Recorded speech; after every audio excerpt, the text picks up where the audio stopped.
In all honesty, that's not been a problem, and in a sense, it's quite surprising, if you like, because for the first 4 years of my Christian life, I lived extraordinarily backslidden life.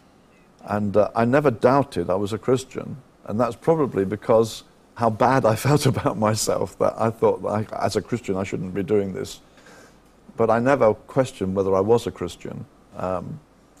So I've never had that problem. We've had many battles, I assure you, over the years, huge battles, but I've never doubted whether I was a Christian. I knew, when I was converted, I knew the reality of it, and I've never questioned that.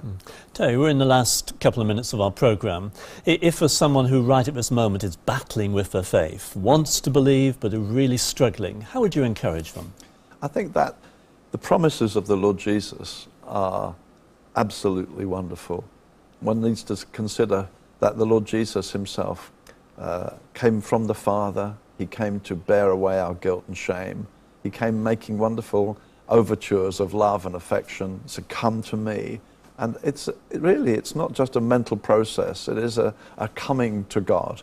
But one does need to read and see what Jesus did, what Jesus said. It's not a leap into the dark. It's a step into the light that he provides. He says, I'm the light of the world. I'm the bread of life. I really do meet your needs. And it's really putting Jesus to the test and coming to get to know him. And then getting to know him is somewhat like getting to know other people. You gradually get to discover what he's like. That's what it was like for the earliest Christians. Simon Peter and others bumped into this itinerant preacher who healed people. And at first they just hung around with him until they began to understand who he was. And so I would say, yeah, find yourself getting into a lively church setting where Jesus is known and loved by other people, and listen to the gospel and come closer and closer to him.